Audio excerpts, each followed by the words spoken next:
بسم الله الرحمن الرحيم. وجاءوا آباهم عشاء يبكون. یوسف علیہ السلام واقعہ شروع مخکې درس کې دا مسله بیان شو چې د یوسف علیہ السلام ورونه راولګید او خپل ورور یوسف علیہ السلام کوی ته وګرځاو چې دا غي سره کم تکالیف او هغه تکالیف چې څومره دا غوي طاقت او هغه ورکړه. یو مسله دیمه خبره قالوا فلما ذهبوا به وأجمعوا أن يجعلوه في غيابة الجب وأوحينا إليه لتنبئنهم بأمرهم هذا وهم لا يشعرون. کله چې یوسف علیہ السلام کوی ته ورځاو نو په دې ورځولو باندې ټول اتفاق راغلو. دې کې یو مسله مونږ ویلې و چې یو فعل حرام په کسب د کثیرو دا نه حلالېږي. مطلب ناروا کار دی او هغې ته یو کلي والا اتفاق وکړي،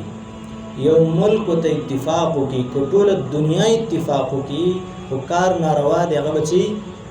ناروا به هغه روا کېږي نه.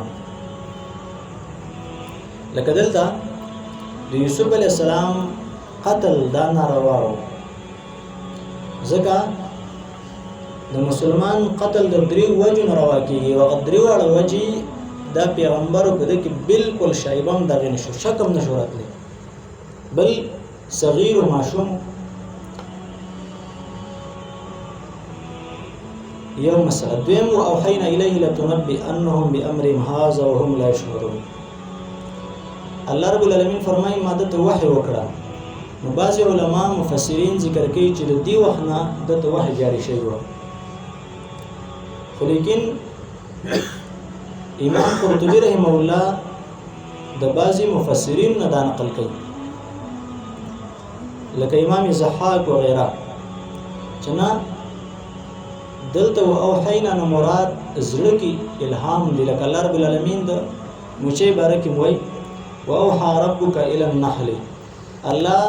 د مچې په زړه کې دا خبره واچوله. دا نه کېږي چې بس مثال به طور هغې ته جبریل راغلی، اگر چې دله جبریل راغلی خو لیکن وحی ورته نه ده کړی، د ده حفاظت یې کړی. لکه مثال موږ سره ملائک شته خو موږ یې اینو نه، زمونږ د عمل، زمونږ د قول، زمونږ د فعل حفاظت کوي.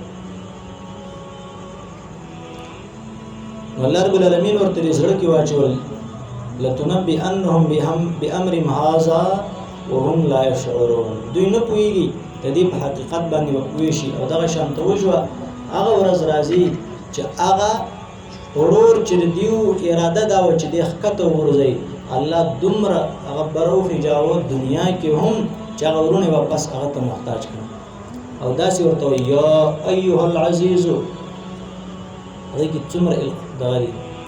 یا حرف ندا، ایو تنبیه، څومره تنبیهات، یا ایها العزیزو، اے د مصر باچا صاحب مونږ څه یو محتاج یو،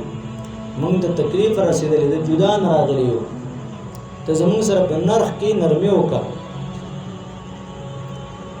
داسې ورته الله بیا څه کړل محتاج کړل چې د هغه راتللو او د هغه تللو ته بیا دوی څه دي محتاج دي. چې کله یوسف علیہ السلام هغه کوی ته وګرځاو، کمیس یې ویست، هغه په اینو باندې ککړ کو، دوباره کور ته راځي. الله وی وجاءوا آباهم عشاء يبكون. د ماسخوتن ټیم دی، د شپې ټیم دی چې دوی کور ته رالل او په جړا رالل. اصل کې امام قرطبی رحمه الله وجه ذکر کړی دا چې دا د شپې ولې رالل. وایي ځکه چې د شپې راتللو کې دوی ته یو لویه فایده ملاوي ده، هغه دا که د ورځې چېرته عذر پیش کوو نو کیدای شي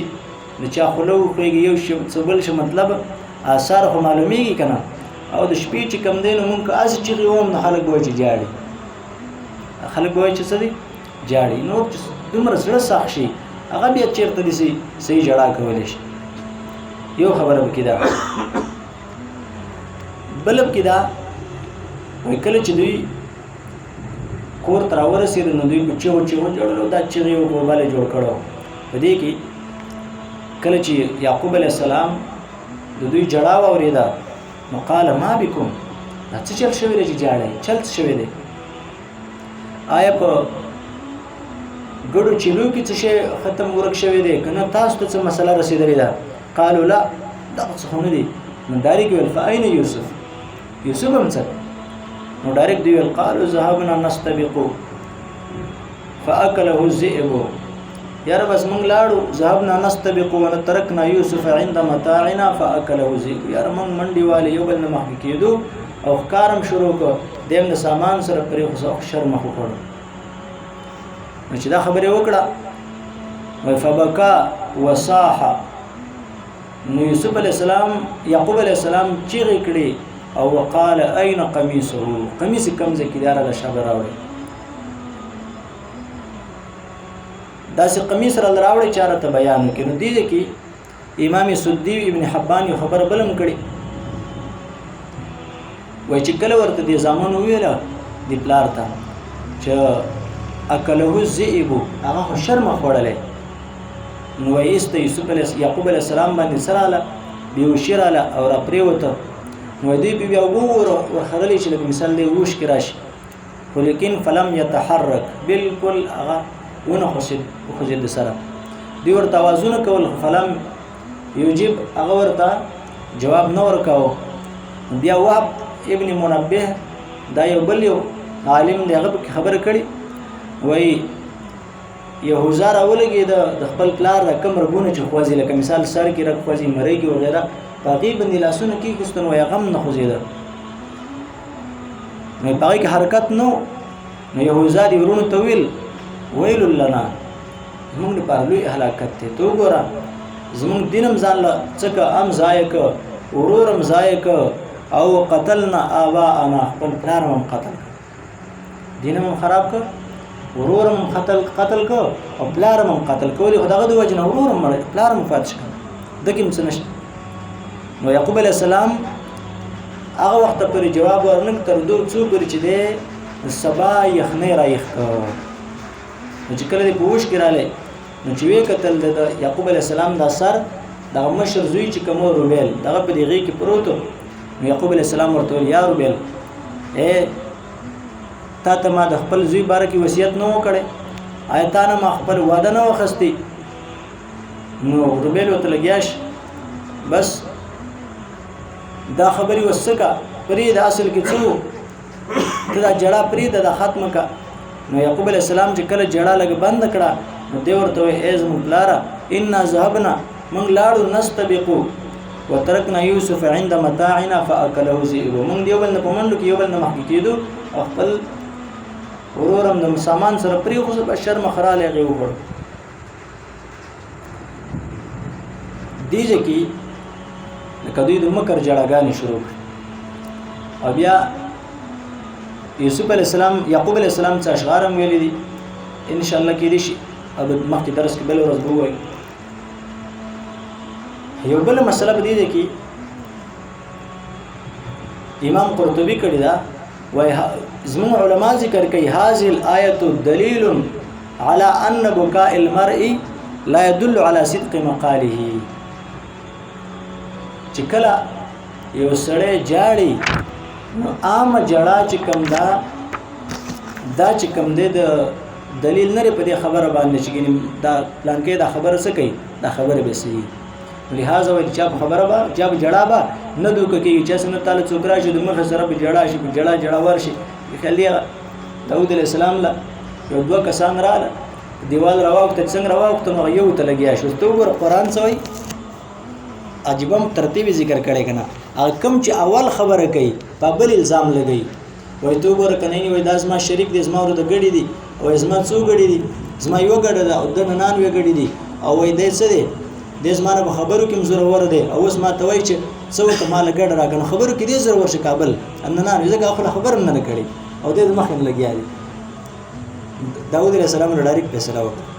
ولا تاس تقد ظلمك بسؤال عاجدي دا تاسو رضایته کې چې تانه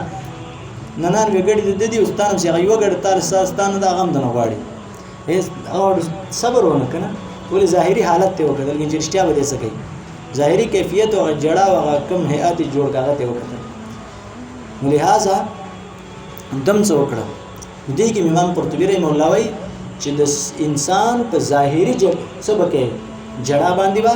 نه دوک کې ترڅو پرې چې دا حقیقت نه معلوم شوی وجاء اباهم عشاء يبكون بیا امام ابن جوزی رحم الله زاد المسیر کې یولس اقسام د جړه لیکلي چې کله کله جړه د خفګانی لکه مثال په تور چاته حزن ورسیږي خفګان ورسیږي لکه یعقوب علی السلام چې جړل ځنې وخت کې د مکر او د فریب جړاګانی لکه دوی چې کول چلول یا خزي چې اکثر کوي کله کله د موافقت جړای یو خزه به جړا شي بل د بار نه راشي چې چټي به جړا شي ولې جړې چل څه شوی نه وي پلان کې جړل کنه بس دا مسترګي افادي خاصولې وسولې راوځلې حالان کې د مقصد نه خبر نه چوري جړې بیا جوړست په خبرو کې نه وای کنه ترازات ته کې نه چې لګیا شي بیا په لوټي قسمو کې د پیالې هم پکې وکړي چینه هم پکې وکړي ټول قصيو کې هغه جړا مقصد یې چې څه کې جړا شي دا د موافقت جړې او ځنې وخت کې د پیسو جړا نه پیسو جړا خبره په خو به چې کله کله بعضی مړې او تر 400 کې تقریبا دا ترتیب څو وخت تیر شوی پیسو به له خجر او وختي چې دې ته وځاله دې ته څوکې دې ته جړا وکي نو یو مفتي ګوهر غب شپ مار ټوک مار دی یو بل دی الته میرا وس نو ولې یو زنانه نه است زنانه را وختلې پیسې ورکړې چې دې په وځاړي نو چې هغه یو خپل خو هړ ویل او پیسې واپس ورکړي چې ویل چې دې جړا څه کم دي ته وځاړو نو دې ته ویل شي د اجرت جړا بعضی جړا چې کم دا هغه د څه شي هغه د الله د یری من خشیت الله د یری د وجنه او دغه جړا کې چې کم دی आवाज ضروری نه دی کنه چې आवाज دا کې زړه جاړي سترګو باندې آثار موجود چې خلکین هغه کې څه جاړي زړه جاړي داس تقریبا هغه یولس اقسام د جړا ویل دي نو لہذا دا دوی جړا په کوم وا دا د مکر او د فریب جړا په دې کې څه وی دی وخت کې ته ویلې ارز پکې ولیکن حقیقت نو الحمدلله